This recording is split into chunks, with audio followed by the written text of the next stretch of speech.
Hello everyone, how are you all? Hope you all are doing good. और अभी आपके chapters जो हैं वो काफ़ी सारे आप लोग कंप्लीट कर लिए होंगे। इसके साथ साथ देखा ये जा रहा है कि आपका हाफ ईयरली एग्जाम्स जो है वो सितंबर या मिड सितंबर में, स्टार्टिंग के सितंबर में या मिड सितंबर में एग्जाम्स लगने वाले हैं आपके। तो ऐसी सिचुएशन पे ये देखा जाता है कि जो चैप्टर्स आए हैं अभी, एसएसटी के जो चैप्टर्स आए थे वो सारे चैप्टर्स इजी तो नहीं है बिल्कुल, क्योंकि उसमें काफ़ी ज़्यादा कॉन्सेप्चुअल चीज़ें रखी गई हैं और ऐसी चीज़ें भी रखी गई हैं जो लाइक इससे पहले ना तो वो 12th में थी, ना तो 11th में थी, ना तो अभी भी हैं वो। तो इसलिए उन टफ टॉपिक को समझने के लिए हमें बहुत ही ज़्यादा ईजी लैंग्वेज में, बहुत ही ज़्यादा एग्जाम्पल्स के थ्रू समझना पड़ेगा, तभी हम चीज़ों को समझ पाएंगे। अगर किसी चैप्टर को बहुत ही जल्दी पढ़ने की कोशिश करेंगे तो वो चैप्टर सिर्फ हम पढ़ सकते हैं, फैक्चुअल डेटा, फैक्चुअल चीज़ें याद कर सकते हैं, लेकिन कॉन्सेप्चुअल या जो हमें एक्चुअल में केस स्टडी के बेस पर या एग्जाम्पल के बेस पर जो हमें टॉपिक समझना चाहिए वो हम नहीं समझ पाएंगे। इलेक्शन एक्चुअल में होता क्या है? इलेक्शन सिंपल सा ये प्रोसेस होता है जिसके थ्रू हम अपने रिप्रेजेंटेटिव को या हम अपने लीडर्स को क्या करते हैं, इलेक्ट करते हैं। सिंपल सा इलेक्शन का कॉन्सेप्ट ये है कि एक ऐसा प्रोसेस है इलेक्शन जिसके थ्रू हम अपने रिप्रेजेंटेटिव को इलेक्ट करते हैं।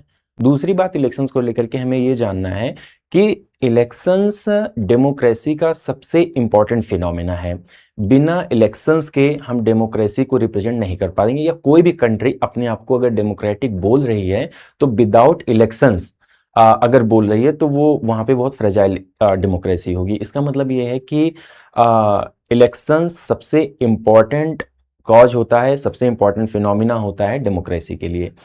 जहां पे डेमोक्रेसी होगी वहां पे इलेक्शंस देखा जाएगा, और जहां पे इलेक्शंस नहीं होगा वहां पे डेमोक्रेसी होगी भी नहीं, राइट?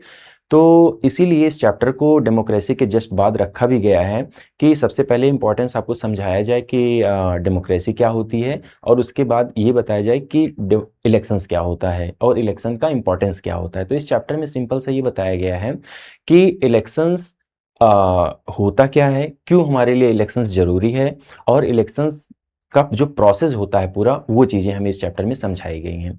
तो आइए देखते हैं, स्टार्ट करते हैं चैप्टर को। तो सबसे पहला पॉइंट हम लोगों ने देखा इलेक्शंस क्या है। इलेक्शंस जो होता है वो ये एक प्रोसेस है जिसके थ्रू हम अपने रिप्रेजेंटेटिव को, हम अपने लीडर्स को क्या करते हैं, इलेक्ट करते हैं, राइट? ओके। दूसरा चीज़ आपको, जैसे मैंने बताया कि आपके दिमाग में ये क्लियर होना चाहिए कि विदाउट इलेक्शंस कोई भी कंट्री अपने आप को डेमोक्रेटिक नहीं बोल सकती है, जनरली नहीं बोलती हैं। तो अगर कहीं भी डेमोक्रेसी होगी तो वहां पे इलेक्शंस का होना कंपलसरी होगा, राइट? अब किस तरीके का इलेक्शंस होना चाहिए, इलेक्शन मेथड क्या होते हैं, इलेक्शन के प्रोसेस क्या होते हैं, अपनी कंट्री में कौन सा प्रोसेस अडॉप्ट किया जाता है, या अपनी कंट्री में कौन सा इलेक्शंस फॉलो करते हैं हम लोग, कौन सा मेथड यूज करते हैं, कितने टाइप के इलेक्शंस होते हैं, और किस किस इंस्टीट्यूशंस, किस किस गवर्निंग बॉडी के लिए इलेक्शंस होते हैं, वो सारी चीज़ें हम लोग इसमें देखेंगे चैप्टर्स में। चैप्टर सीजी है। सबसे पहला टॉपिक है डायरेक्ट इलेक्शन। कहने का ये मतलब है जहाँ पे सिटीजन डायरेक्ट वोट कर रहे हों। अब देखते हैं कौन कौन सा ऐसा इंस्टीट्यूशन है जहाँ पे डायरेक्ट वोटिंग होती है। सबसे पहले लोकसभा का इलेक्शन, राइट? अपने यहाँ पे देखते हैं जो लोकसभा का इलेक्शन होता है, फिर उसके बाद ये पहला हो गया। दूसरा हो गया विधानसभा का इलेक्शन। इसी विधानसभा को स्टेट लेजिस्लेचर असेंबली या स्टेट लेजिस्लेटिव असेंबली भी बोलते हैं, राइट? लेकिन आपकी बुक में सारी जगह जो है विधानसभा, लोकसभा, यही सब वर्ड यूज किए गए हैं, तो आप लोग भी इसी को देखोगे। थर्ड है लोकल लेवल की इलेक्शंस।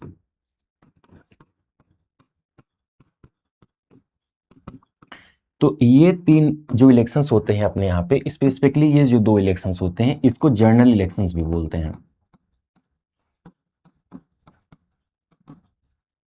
का सिर्फ दो फीचर है। पहला फीचर ये कि इसमें 18 या 18 साल से बड़े जो लोग होंगे वो वोट करते हैं, राइट? पहला चीज।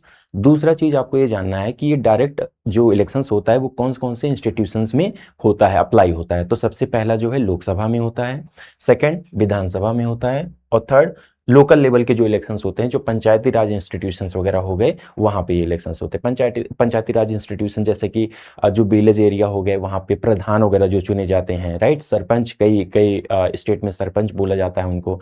तो ये सब जो इलेक्शंस होते हैं वो डायरेक्ट इलेक्शंस होते हैं। यहाँ सभी 18 साल से बड़े लोग या 18 साल से बड़े लोग जो है वोट अपने कास्ट करते हैं, राइट। इनडायरेक्ट इलेक्शंस में सिंपल सा ये कॉन्सेप्ट है कि यहाँ पे सिटीजन जो 18 साल से बड़े लोग होते हैं वो पार्टिसिपेट नहीं करते हैं इलेक्शंस में, राइट। कौन लोग पार्टिसिपेट करेंगे इसमें जिसको हम लोगों ने, या जिसमें जो कॉमन ऑर्डिनरी सिटीजन है, जिन लोगों ने इलेक्शन जिताया होता है, जिन लोगों ने अपने रिप्रेजेंटेटिव को इलेक्ट किया होता है, वो रिप्रेजेंटेटिव या वो लीडर्स जो है उस इलेक्शंस में पार्टिसिपेट करते हैं। जैसे राज्यसभा का इलेक्शन फॉर एग्जाम्पल मैंने बताया, या प्रेसिडेंट का इलेक्शन हो गया अपने यहाँ पे, वाइस प्रेसिडेंट का इलेक्शन हो गया, ये सभी इलेक्शंस इनडायरेक्ट इलेक्शंस होते हैं। या तो यहाँ पे देखते हैं जैसे प्रेसिडेंट का इलेक्शन हो गया, वाइस प्रेसिडेंट का इलेक्शन हो गया और राज्यसभा का इलेक्शन हो गया, ये सारा इलेक्शन जो है इनडायरेक्ट होता है, राइट। फिर इसके बाद ये देखते हैं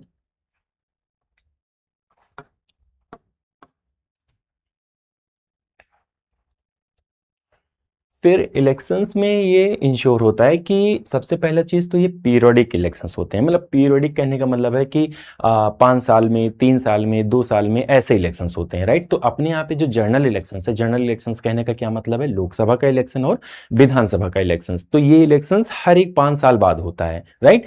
तो जाहिर सी बात है कि अगर 5 साल बाद इलेक्शंस होगा या एक निश्चित पीरियोडिक के बाद इलेक्शंस होगा, तो इसमें लीडर्स को अपनी अकाउंटेबिलिटी शो करनी पड़ती है, राइट।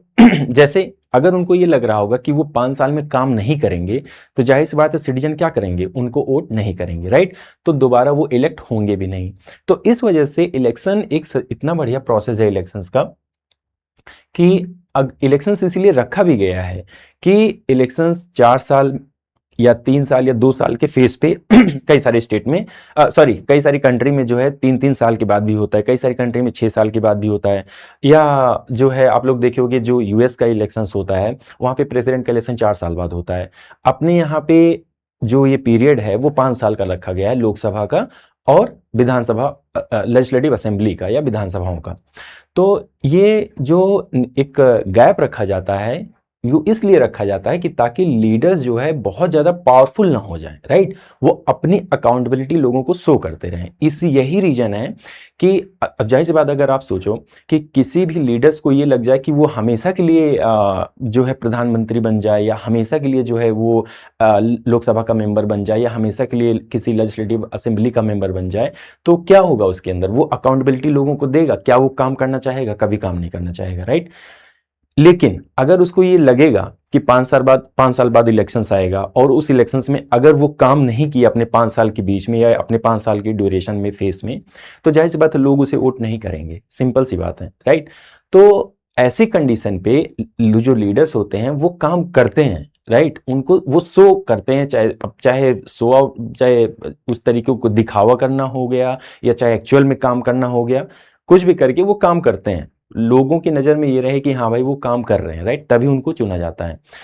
तो यहाँ पे इंपॉर्टेंट ये नहीं कि लीडर्स काम कर रहे हैं, लीडर्स काम नहीं कर रहे हैं। मैटर ये है कि यहाँ पे जो ये एक फेस रखा गया है, एक गैप रखा गया है हर एक पीरियडिक के बाद इलेक्शंस जो हो रहे हैं, उसका सिर्फ इंपॉर्टेंस ये है कि वो अकाउंटेबिलिटी तय करता है लीडर्स की, राइट। अगर ये फेस ना हो, हर 5 साल बाद इलेक्शंस ना हो, तो लीडर्स अपनी अकाउंटेबिलिटी शो करना या अकाउंटेबिलिटी या रिस्पॉन्सिबिलिटी लेना बंद कर देंगे, राइट। तो यहाँ में भी है। नेक्स्ट है नेक्स्ट है, अगर इलेक्शंस ना हो, जैसे कि मैंने अभी बोला, अगर लीडर्स को लग जाए कि वो हमेशा लोकसभा के मेंबर रहेंगे, या किसी एमएलए को लग जाए वो हमेशा के लिए एमएलए रहेगा, राइट। तो ऐसे केस में देखा जाता है कि वहाँ पे डेमोक्रेसी नहीं होती। डेमोक्रेसी क्या होती है, डेमोक्रेसी धीरे धीरे डिग्रेड हो जाती है, डिक्लाइन हो जाती है। अगर लीडर्स अकाउंटेबिलिटी नहीं लेंगे या लीडर्स हमारे रिस्पॉन्सिबल नहीं होंगे, तो ऐसे केस में यही होगा कि जो कंट्री होगी जहाँ पे लीडर्स को लगेगा कि हाँ वो हमेशा के लिए लीडर्स बन गए, तो वो वहाँ पे डेमोक्रेसी जो होती है वो धीरे धीरे डिग्रेड हो जाती है, डिक्लाइन हो जाती है, राइट। अगर ये बहुत अच्छी डेमोक्रेसी रखनी है तो लीडर्स को अकाउंटेबल और रिस्पॉन्सिबल होना बहुत ज़रूरी है, राइट। देखते हैं 5 पिलर ऑफ डेमोक्रेसी। ये 5 पिलर ऑफ डेमोक्रेसी क्या है? 5 पिलर ऑफ डेमोक्रेसी जो होती है उसमें representation, equality, legitimacy, accountability, free choice, ये 5 पिलर हैं, इसको एक एक 1 बाय 1 समझते हैं क्या है इसका मतलब, बहुत इंपॉर्टेंट है, ये पूछा भी जा सकता है। सबसे पहले रिप्रेजेंटेशन। रिप्रेजेंटेशन का ये मतलब होता है कि जिन लीडर्स को हम लोगों ने इलेक्ट किया है, जो जिन लीडर्स को हमने इलेक्ट करके लोकसभा में या असेंबली में भेजा है, वो किसको रिप्रेजेंट कर रहे होते हैं, वो पर्टिकुलर कॉन्स्टिट्यूएंसीज को रिप्रेजेंट कर रहे होते हैं, पर्टिकुलर लोगों को रिप्रेजेंट कर रहे होते हैं। तो इलेक्शंस के थ्रू क्या होता है, जिसको हम इलेक्ट करते हैं वो चुन करके जाते हैं लॉ मेकिंग बॉडी में, लाइक लेजिस्लेचर में जाते हैं। एक लोकसभा भी एक तरीके का लेजिस्लेचर ही बोलोगे, और जो लेजिस्लेटिव असेंबली हो गई वो भी लेजिस्लेचर है, वो लॉ बनाने का काम करती है, राइट। तो ये जो लोग, जो लीडर्स को हम इलेक्ट करके भेजते हैं, वो रिप्रेजेंट कर रहे होते हैं हम लोगों को, राइट। पहला चीज क्लियर, रिप्रेजेंटेशन। रिप्रेजेंट में इलेक्शन हमारा क्या इंश्योर करता है, रिप्रेजेंटेशन। Next, equality. इक्वालिटी किस सेंस में, इक्वालिटी देखो इस सेंस में कैसे होता है, जो पिलर ऑफ इलेक्शन से इसका दूसरा फंडा है, इसका दूसरा जो पिलर है हमारा वो इक्वालिटी। इक्वालिटी कैसे, जैसे देखो, equality in terms of voters, in terms of right to vote. जैसे हर एक सिटीजन को एक ही वोट मिला है, राइट। चाहे वो कितना भी पावरफुल वोटर हो, चाहे वो कितना भी पावरफुल, रिच हो, पुअर हो, या बहुत हाई पोस्ट पर हो, लो पोस्ट पर हो, या कोई भी सिटीजन हो, कोई भी इंसान हो, पॉलिटिकली हम सभी क्या हैं, on the page we all are equal, right. सबके पास क्या है, सिर्फ एक ही राइट टू वोट ही है, राइट। तो इस चीज को समझना बहुत इंपॉर्टेंट है। तो इक्वालिटी, इलेक्शन हमारा इक्वालिटी इसलिए इंश्योर करता है कि सबके पास एक ही वोट का अधिकार है। एक ही वोट का अधिकार कहने का ये मतलब है कि सपोज अगर प्रधानमंत्री जो है हमारे वोट करने जाते हैं, तो उनके पास भी एक ही वोट होगा, और एक कॉमन सिटीजन, हम और आप लोग जो अगर वोट डालने जाएंगे तो उनके पास भी क्या होगा, एक ही वोट होगा।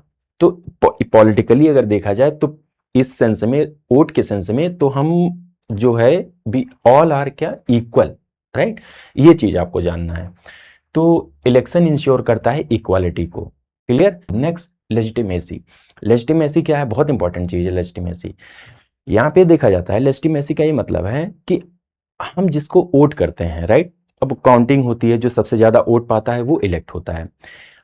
अब जाहिर सी बात है कि हमने जो है, जो हमारे रिप्रेजेंटेटिव होते हैं, जो इलेक्ट हो जाते हैं, जो ज्यादा सीट पाते हैं और इलेक्ट हो जाते हैं, हमने उनको लेजिटिमेट तरीके से बोला है कि yes now you can rule us for next 4 year और 5 ईयर। इसका मतलब क्या है, मतलब ये कि यहाँ पे लोगों ने स्वयं खुद अपने से जो है अपने लीडर्स को वोट दिया है, राइट। यहाँ पे ऐसा नहीं कि लीडर्स कहीं बाहर से सेलेक्ट होकर के आ गए और वो रूल करने लगे, राइट, ऐसा नहीं है। इलेक्शन ये इंश्योर करता है कि लोग अपने बिल से, अपने मन से जो है वोट करते हैं, और वोट करके जो है किसी पार्टिकुलर को, जो सबसे ज्यादा कॉन्टेस्ट कर रहे होते हैं इलेक्शंस में, उसमें जो सबसे ज्यादा वोट पाता है वो जीत जाता है, राइट। तो इस प्रोसेस में वोट हमने किया है, लोगों ने अपना बिल दिया है, राइट। तो ऐसे केस में ये देखा जाता है कि लेजिटिमेसी इंश्योर होती है कि नेक्स्ट 5 साल के लिए वो हमारे लिए क्या बनाते हैं, रूल बनाते हैं, राइट। वही उसी को जो हम लेजिटिमेट प्रोसेस बोलते हैं, क्लियर। नेक्स्ट है अकाउंटेबिलिटी। अकाउंटेबिलिटी का ये मतलब होता है कि जो है, जाहिर सी बात है कि जो लीडर्स जिनको हमने चुना, जैसा कि अभी आप इसके ऊपर भी प्रोसेस में हम लोग पढ़ चुके हैं, कि जिन लीडर्स को हमने इलेक्ट किया है वो लोगों के प्रति अकाउंटेबल रहते हैं। अगर वो लोगों के प्रति अकाउंटेबल नहीं रहेंगे तो जाहिर सी बात है कि नेक्स्ट इलेक्शन जब होगा तब लोग जो है उनको हटा देंगे या इलेक्ट नहीं करेंगे। नेक्स्ट है हमारा फ्री चॉइस। फ्री चॉइस का मतलब है किसी के पास कोई कंपल्सन नहीं रहता, किसी सिटीजन या किसी भी नॉर्मल कॉमन इंसान के पास कोई कंपल्सन नहीं दिया जाता है, कोई बर्डन नहीं दिया जाता कि आप इसी लीडर्स को वोट करो या इन्हीं को वोट करो। इलेक्शन एक ऐसा प्रोसेस है जहां पे फुल फ्री बिल दिया जाता है कि आप जिसको चाहो उसको वोट कर सकते हो, आपके पास किसी भी तरीके का कोई बर्डन नहीं रहता, राइट। इसीलिए आप लोग देखे होंगे कि जब भी जहाँ पे पोलिंग बूथ बनाया जाता है वहाँ पे काफ़ी ज़्यादा प्राइवेसी इंश्योर की जाती है कि कौन किसको वोट डाल रहा है, कुछ पता नहीं चलता है, राइट। ये काफ़ी इंपॉर्टेंट चीज़ होती है। इस वजह से लोगों के पास अपनी फ्री बिल रहती है, फ्री चॉइस रहती है कि किसी को भी वो वोट कर सकते हैं जिनको वो लगे कि ये लीडर हमारे लिए अच्छे हैं। नेक्स्ट हमारा इलेक्शंस, इंडियाज इलेक्शंस मशीनरी। सबसे पहला पॉइंट है इसमें इंडिया। अब इंडिया के इलेक्शन के बारे में हम लोग अभी तक हम लोग जो चीज़ें देखे वो इलेक्शन से रिलेटेड देख रहे थे। ये देख रहे थे कि इलेक्शंस क्या चीज़, बेसिक बेसिक चीज़ें देख रहे थे, इलेक्शन क्या इंश्योर करता है, इलेक्शंस क्या बताता है, इलेक्शंस होता क्या है, ये सब चीज़ें देख रहे थे। अब देखेंगे इंडियाज इलेक्शंस मशीनरी, मतलब इंडिया में इलेक्शंस का क्या सिस्टम है। पहला देखते हैं, free fair transparent elections neat laws plus organise system, national political plus robust machinery. सबसे पहला चीज ये देखते हैं कि कंट्री के अंदर क्या है कि फ्री फेयर और ट्रांसपेरेंट इलेक्शंस होता है। अब जाहिर सी बात है, फ्री फेयर ट्रांसपेरेंट का मतलब ये है कि कंट्री के अंदर जो इलेक्शंस होगा फ्री फेयर और ट्रांसपेरेंट मैनर में होगा। मतलब यहाँ का जो इलेक्शंस प्रोसेस होगा उसमें किसी तरीके का करप्शन, किसी भी तरीके का कुछ भी इनट्रांसपेरेंट या कुछ भी ऐसा नहीं होगा जिसकी वजह से लोगों को लगे कि करप्शन, जो इलेक्शन जो है वो रिग्ड इलेक्शंस हुआ है। रिग्ड इलेक्शंस कहने का ही मतलब है कि इलेक्शंस जो है, इलेक्शंस में कुछ करप्शन हो गया है, कोई ऑफिसर्स करप्ट निकल गया है, या वोट काउंटिंग गलत हो गई है, या बूथ कैप्चर हो गया है, इसी सब को बोलते हैं रिग्ड इलेक्शंस, राइट। तो सबसे पहला चीज अपनी कंट्री में बोला गया है कि जो इलेक्शंस होंगे वो कैसे होंगे, फ्री फेयर और ट्रांसपेरेंट मैनर में होंगे। अच्छा, इसके साथ साथ अगर फ्री फेयर और ट्रांसपेरेंट इलेक्शंस कंडक्ट कराना है कंट्री में, तो जाहिर सी बात है कि लॉज होने चाहिए। अगर लॉज नहीं रहेंगे तो जाहिर सी बात है हम फ्री फेयर और ट्रांसपेरेंट इलेक्शंस नहीं कंडक्ट करा पाएंगे, राइट। तो फर्स्ट चीज, हमें इलेक्शन कंडक्ट कराने, फ्री फेयर और ट्रांसपेरेंट इलेक्शंस अपनी कंट्री में होता है, और ऑर्गेनाइज सिस्टम है, जैसे नेशनल, स्टेट और लोकल, 3 लेवल पे। नेशनल लेवल पे किस चीज़ का इलेक्शंस हम लोग देखते हैं, नेशनल लेवल पे काफ़ी सारे इलेक्शंस होते हैं, जैसे लोकसभा का इलेक्शन, राज्यसभा का इलेक्शन, राइट। ये सारे इलेक्शंस हमारे नेशनल लेवल पे। स्टेट लेवल पे लेजिस्लेटिव असेंबली का इलेक्शंस हो गया, या 6 स्टेटों में हमारा लेजिस्लेटिव काउंसिल पाया जाता है, वहाँ पे इलेक्शंस होते हैं। लोकल लेवल पे म्यूनसिपालिटीज हो गया, या पंचायती राज हो गया, या रूरल लेवल की गवर्नमेंट हो गई, अर्बन लेवल की गवर्नमेंट हो गई, यहाँ सब इलेक्शन जो होता है वो लोकल लेवल पे होता है। फिर मशीनरी अपने यहाँ काफ़ी स्ट्रॉन्ग मशीनरी, रोबस्ट मशीनरी का मतलब है कि जो और इंस्टीट्यूशंस हैं, जो ऑर्गेनाइजेशंस हैं, जो इलेक्शन कंडक्ट कराते हैं उन्हीं को हम बोलते हैं। जैसे हमारे यहाँ इलेक्शन जो कंडक्ट कराता है उसको क्या बोलते हैं, इलेक्शन कमीशन ऑफ इंडिया, जो नेशनल, जो लोकसभा विधानसभा यहाँ सबका इलेक्शन कराते हैं। जो लोकल लेवल पे इलेक्शन कंडक्ट कराते हैं उनको बोलते हैं हम state election commissioner, right. State election commission, जो इलेक्शन कमीशन ऑफ इंडिया है वो नेशनल लेवल के इलेक्शन कंडक्ट कराती है, राइट। स्टेट में, स्टेट जो लेजिस्लेटिव असेंबली हो गया उसका भी इलेक्शन जो है कौन कंडक्ट कराता है, इलेक्शन कमीशन ऑफ इंडिया कराती है। तो मशीनरी काफ़ी ज़्यादा स्ट्रांग है अपने यहाँ पे। नेक्स्ट देखा जाता है, आप लोग ये भी देखे होंगे जब इलेक्शंस आता है तो को सबसे ज़्यादा किसी भी इलेक्शंस में अगर किसी स्टेट में इलेक्शंस हो रहा होता है तो वहाँ सबसे ज़्यादा पावरफुल अथॉरिटी, सबसे पावरफुल इंस्टीट्यूशन जो होता है वो कौन होता है, वो इलेक्शन कमीशन ऑफ इंडिया, या इलेक्शन कमीशन जो वहाँ का होगा वही सबसे ज़्यादा पावरफुल हो जाता है। अगर स्टेट इलेक्शन कमीशन करा रहा है तो स्टेट इलेक्शन कमीशन पावरफुल रहता है। अगर election state commission of India करा रहा होता है तो state election commissioner of India काफ़ी ज़्यादा पावरफुल अथॉरिटी रहती है, राइट। नेक्स्ट देखते हैं कि अच्छा, अपने इलेक्शन में जो है वो स्टेक होल्डर कौन कौन होते हैं। तो की स्टेक होल्डर उन्हीं को बोलते हैं, कौन सबसे इंपॉर्टेंट रोल प्ले करता है इलेक्शंस में। तो सबसे पहला रोल कौन प्ले करता है, इलेक्शन कमीशन ऑफ इंडिया। जैसे मैंने बताया, election commission of India he election conduct कराती है। Next, political parties. बिना पॉलिटिकल पार्टी के इलेक्शंस हो पाना इंपॉसिबल है। जैसे लोकसभा का इलेक्शंस हो गया, अपने यहाँ पार्टी बेस्ड इलेक्शंस होते हैं, राइट। इंडिविजुअल बेस्ड इलेक्शंस नहीं होता। इंडिविजुअल बेस्ड इलेक्शंस कहाँ पे होता है, अमेरिका में होता है। जैसे मिस्टर डोनाल्ड ट्रंप के बेस पर इलेक्शंस हो गया, राइट। अपने यहाँ पे लाइक किसी इंडिविजुअल के नेम के बेस पर इलेक्शंस नहीं होता है। हालांकि इनडायरेक्टली आप लोग देखे होंगे कि इंडिविजुअल बेस के नेम पर ही वोट पड़ते हैं, जो भी पड़ता है। यहाँ पे आप देखोगे पार्टी बेस इलेक्शंस होता है कि एक पार्टी बनेगी, पार्टी के बाद फिर जो कैंडिडेट इलेक्शन कॉन्टेस्ट करेंगे लोकसभा में वो पार्टी के सिंबल से करेंगे। इसी वजह से बोला जाता है पार्टी बेस्ड इलेक्शंस है, पार्टी बेस्ड डेमोक्रेसी है अपने यहाँ पे। नेक्स्ट, जो सबसे इंपॉर्टेंट पिलर होता है, सिविल सोसाइटी, मीडिया और वोटर्स, राइट। इसमें अगर देखा जाए, इसको उल्टा लिखना चाहिए था। लाइक एनसीईआरटी ने इस तरीके से मेंशन किया है, हालांकि इसमें सबसे इंपॉर्टेंट स्टेक होल्डर जो है वो वोटर्स होते हैं। बिना वोटर्स के इलेक्शंस पॉसिबल है, नहीं पॉसिबल है। तो सबसे इंपॉर्टेंट जो है वो वोटर्स हैं। लेकिन यहाँ पे आपकी एनसीईआरटी में सबसे पहले इलेक्शन कमीशन ऑफ इंडिया दिया, no doubt election commission of India powerful authority है। बट सबसे की स्टेक होल्डर देखा जाए, इसको फिर से समझते हैं। इस लाइन का सिंपल सा मतलब है कि इलेक्शंस में कौन सबसे ज्यादा इंपॉर्टेंट रोल प्ले करने वाले लोग होते हैं वो बताएगा। तो सबसे इंपॉर्टेंट रोल प्ले कौन प्ले करता है, ECI, election commission of India. Next, political parties, civil societies, media, जो मीडिया आप लोग देखते होंगे जैसा आजकल चल रहा है। फिर नेक्स्ट वोटर्स, ये सभी लोग क्या करते हैं, ये सभी लोग जो है इलेक्शंस के इंपॉर्टेंट की स्टेक होल्डर्स हैं। नेक्स्ट है constitution and parliamentary law define powers function of every stakeholder. जैसे यहाँ पे लाइन बोला गया है, कॉन्स्टिट्यूशन और पार्लियामेंट्री जो लॉ होते हैं, जैसे इलेक्शन कमीशन ऑफ इंडिया आगे देखेंगे, वो कॉन्स्टिट्यूशनल बॉडी है। कॉन्स्टिट्यूशनल कहने का मतलब है कि कॉन्स्टिट्यूशन से डायरेक्ट उसको पावर मिलती है, अथॉरिटी मिलती है। नेक्स्ट है पार्लियामेंट्री लॉ, कुछ हमारी गवर्नमेंट लॉ बनाती है, पार्लियामेंट से लॉ बनता है, राइट। प्रेसिडेंट का फाइनल साइन होता है तब वो लॉ बनता है। तो पार्लियामेंट्री लॉ भी होते हैं और ये सभी इनके पावर को डिसाइड करता है। जैसे इलेक्शन कमीशन के बहुत सारे बहुत सारे पावर को पार्लियामेंट्री लॉ के थ्रू भी मिलता है और कॉन्स्टिट्यूशन से डायरेक्ट भी मिलता है।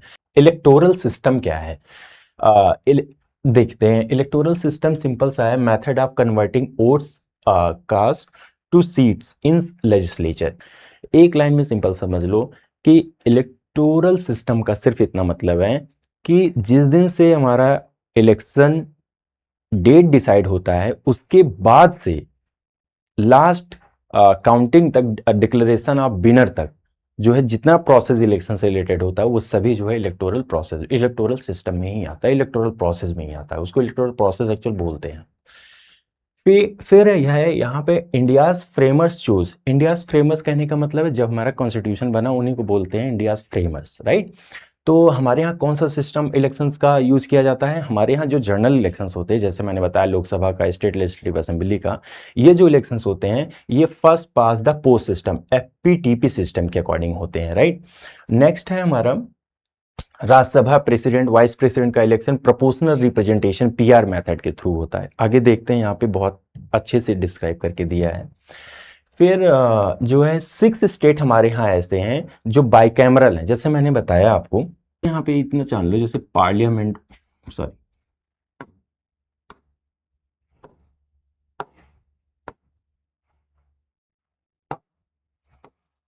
अपने यहाँ पे जैसे देखते हैं पार्लियामेंट, पार्लियामेंट के 2 हाउस, एक कौन सा लोकसभा और दूसरा कौन सा राज्यसभा। ये कहाँ पे, ये सेंट्रल लेवल पे होता है, राइट, जिससे हमारी यूनियन गवर्नमेंट बनती है। नेक्स्ट है हमारा जो होता है, जो स्टेट में होता है वहां पर भी क्या होते हैं, ये क्या है, ये हाउस है, राइट, ये भी क्या है, हाउस है। फिर स्टेट में जो होता है, स्टेट में भी हमारा क्या होता है, 2 हाउस, एक हाउस होता है, लेकिन 6 स्टेट में जो है 2 हाउस बोला गया है। जो स्टेट लेवल पे होता है वो होता है, उसको बोलते हैं विधानसभा और विधान परिषद।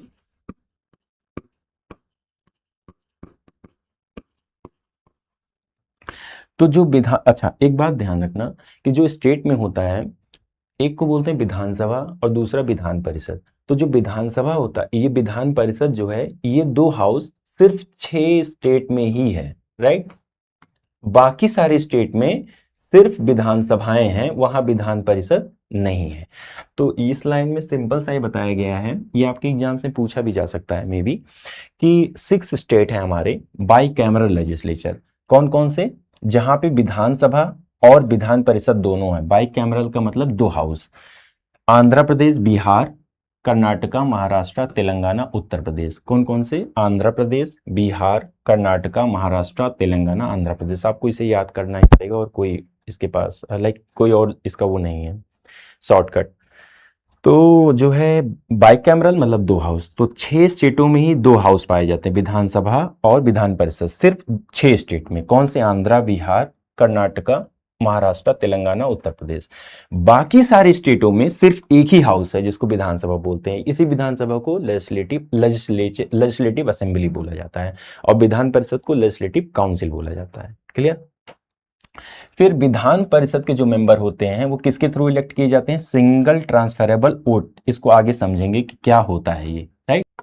आपको ये जानना है कि FPTP, मेजॉरिटी सिस्टम और प्रोपोर्शनल रिप्रेजेंटेशन, ये क्या है, ये सब इलेक्शन का प्रोसेस है। इलेक्शन प्रोसेस बोल सकते हो या इसको इलेक्शन मेथड भी बोला जाता है, बोल सकते हो। तो कितने मेथड हैं, एफपीटीपी पहला, मेजॉरिटी सिस्टम दूसरा, प्रोपोर्शनल रिप्रेजेंटेशन तीसरा। तो ये तीन क्या है, तीन प्रोसेस हैं इलेक्शन कंडक्ट कराने के, या तीन जो है हमारे यहाँ पे मेथड है, FPTP, majority system, proportional representation. बहुत इंपॉर्टेंट है, तीनों को समझना है क्या है तीनों में डिफरेंस और तीनों एक्चुअल में होते क्या है। देख तो देखो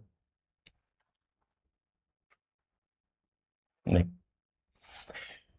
एफपीटीपी, सबसे पहले एफपीटीपी समझते हैं, बहुत इजी लैंग्वेज में और बहुत सिंपल है, बहुत बिल्कुल भी टफ नहीं है। इसको बस समझने के लिए आपको थोड़ा सा ध्यान रखना पड़ेगा। इन तीनों मेथड को देखते हैं, ये इलेक्शंस मेथड है, FPTP, majority system, proportional representation. बहुत सिंपल है, 1 मिनट में आपको समझ में आ जाएगा, राइट। बस आपको ध्यान देना है। एफपीटीपी क्या है, एफपीटीपी में ये देखा जाता है first past the post, first pass the post system होता है, राइट।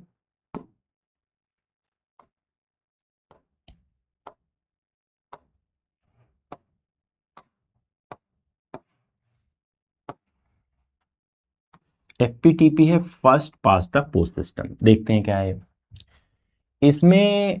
जनरली ये देखा जाता है कि सबसे पहले तो आप ये जान लो कि ये लोकसभा का इलेक्शन और विधानसभा का इलेक्शन, दो इलेक्शन में इसको यूज करते हैं एफपीटीपी मेथड को। फिर ये देखा जाता है ये आपकी बुक का एग्जांपल लिया गया है यहाँ पे। इसको समझते हैं, देखो जैसे एफपीटीपी सिंपल सा ही मेथड है। सपोज लेट्स से कि कोई एक पर्टिकुलर कॉन्स्टिट्यूएंसी है आपकी, राइट। जैसे ये पर्टिकुलर कॉन्स्टिट्यूएंसी हो गई और यहाँ पे 100 क्या है, वोटर्स हैं। 100 लोग ऐसे हैं जो 18 साल से बड़े हैं जो वोट डालते हैं। अच्छा, इस कॉन्स्टिट्यूएंसी से देखा जाता है कि 3 कैंडिडेट इलेक्शन कॉन्टेस्ट कर रहे हैं, राइट। अब देखा जाएगा वोट पड़ा, कितने लोग वोट डाले, 100 लोग, और 3 लोग, लेट्स से कैंडिडेट कौन कौन है, A B and C, right. अब ए बी सी, अब इस सिचुएशन में देखा जाता है कि अगर मान लो सपोज ए को कितना वोट मिला, ए को let's say 40 seat, like a को 40 लोगों ने वोट करा, राइट। बी को लेट्स से 30 लोगों ने करा, ठीक है। और सी को देखा जाता है कि सी को भी 30 लोगों ने वोट करा। तो यहां सबसे ज्यादा वोट किसको मिला है, सबसे ज्यादा वोट मिला है ए को, राइट। अब ये देखा जाता है कि जिसको सबसे ज्यादा वोट मिला वही विनर हो जाता है। ये एफपीटीपी मेथड है, first pass the post. First pass the post का ये मतलब है कि जिसको सबसे ज्यादा वोट मिला वो कैंडिडेट विनर हो जाता है, राइट। और इसमें कुछ भी फॉर्मूला नहीं यूज किया जाता है। तो इसके लिए दो बातें जानना जरूरी है। पहला, एफपीटीपी मेथड कहाँ पे यूज होता है, लोकसभा के इलेक्शन में और विधानसभा के इलेक्शंस में यूज होता है। दूसरा चीज ये कि इसमें ये देखा जाता है जहाँ पे एक कैंडिडेट को हमें चुनना होता है, सिर्फ एक कैंडिडेट को इलेक्ट करना होता है, वहां एफपीटीपी मेथड यूज किया जाता है। क्लियर। अब जैसे एग्जाम्पल के थ्रू हम लोगों ने देखा, एक मान लो कोई कॉन्स्टिट्यूएंसीज है, इस कॉन्स्टिट्यूएंसीज में सपोज लेट से 100 वोटर्स हैं, 100 वोटर्स ने वोट करा। अब इस वोट के बाद ये देखा जाता है कि 3 कैंडिडेट है, 3 कैंडिडेट इलेक्शन कॉन्टेस्ट कर रहे हैं सपोज। तो इसमें ये देखा जाता है कि ए बी सी 3 कैंडिडेट हो गए।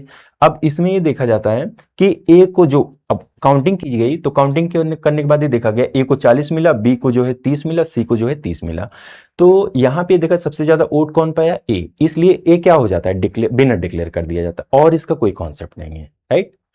मेरी बात समझे। तो एफपीटीपी में आपको दो बात याद रखनी है। सबसे पहला, लोकसभा विधानसभा के इलेक्शन में एफपीटीपी मेथड यूज होता है। दूसरा, इसमें एक कैंडिडेट को विनर, उस कॉन्स्टिट्यूएंसी से अगर एक ही कैंडिडेट को विनर बनाना है तब एफपीटीपी मेथड यूज करते हैं। और तीसरा, जिसको सबसे ज्यादा वोट मिला वो विनर हो जाता है। और कोई इसमें टफ प्रोसेस नहीं है।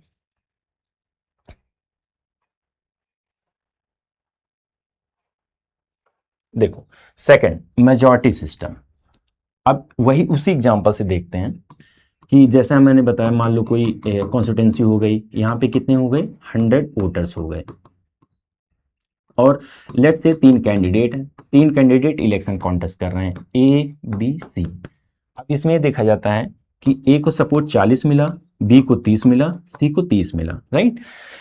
मेजॉरिटी मेथड में ये इंपॉर्टेंट होता है कि मेजॉरिटी मेथड में कंपलसरी होता है कि जितना टोटल कॉन्स्टिट्यूएंसी में वोट है उसका 50% जो है वोट पाना जरूरी होता है कैंडिडेट को, राइट।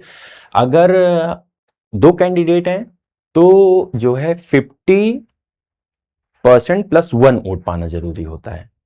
क्लियर? अब मेरी बात समझो, देखो इसमें ये जरूरी नहीं है कि जो है जैसे ए को 40 मिल गया, बी को 30 मिल गया, या सी को 30 मिल गया। इसमें सबसे ज्यादा वोट बी को मिला है, नो डाउट, लेकिन इसमें विनर कोई भी नहीं है, राइट। क्यों नहीं है? क्योंकि जो है ये मेजॉरिटी मेथड में ये देखा जाता है कि जो टोटल वोट है, टोटल वोट कितने हैं 100, इस टोटल वोट का 50% जो है वोट गेन करना कंपलसरी होता है। अब 100 का 50% निकालोगे तो कितना होगा? एक सेकेंड, 100 का जब आप 50% देखते हो तो ये देखा जाएगा 50 वोट आएगा कहीं, तो जिसको 50, इन तीनों में अगर किसी को 50 वोट मिलेगा तभी वो विनर डिक्लेयर किया जाएगा, राइट। तो अब किसी को 50 मिला ही नहीं तो यहां पे विनर कोई भी नहीं होगा। क्लियर? तो मेजॉरिटी मेथड में जो टोटल सीट होती है उस टोटल सीट का 50% प्लस आपको वोट लाना होता है। क्लियर? नेक्स्ट जो है वो काफी ज्यादा इंपॉर्टेंट है। प्रपोर्शनल रिप्रेजेंटेशन में देखा जाता है कि यहां पे सबसे पहली बात तो एक कैंडिडेट को, यहां पे क्या होता है कि वोट शेयर किया जाता है, लाइक ट्रांसफर किया जाता है। सपोज मैं आपको बताता हूं कैसे। सबसे पहली बात, प्रोपोर्शनल रिप्रेजेंटेशन मेथड जो है वो देखा जाता है जो इनडायरेक्ट इलेक्शंस होते हैं वहां पे यूज किया जाता है। इनडायरेक्ट इलेक्शंस कहने का क्या मतलब, जैसे हम लोगों ने भी पढ़ा था, जहां पे हमारे रिप्रेजेंटेटिव वोट पार्टिसिपेट करते हैं उसको हम लोग बोलते हैं जो है प्रोपोर्शनल रिप्रेजेंटेशन मेथड होता है वो। उसमें ये देखा जाता है कि जो है जो राज्यसभा का इलेक्शंस होता है, प्रेसिडेंट का इलेक्शन होता है, वाइस प्रेसिडेंट का इलेक्शन होता है, विधान परिषद का इलेक्शन होता है, इन सभी इलेक्शन में प्रोपोर्शनल, तो यानी कि प्रोपोर्शनल रिप्रेजेंटेशन मेथड यूज किया जाता है। अब प्रोपोर्शनल रिप्रेजेंटेशन मेथड जो होता है वो जो है वो, अब जैसा कि यहां से डायरेक्ट जान सकते हो आप लोग, ये इनडायरेक्ट इलेक्शंस में यूज होता है।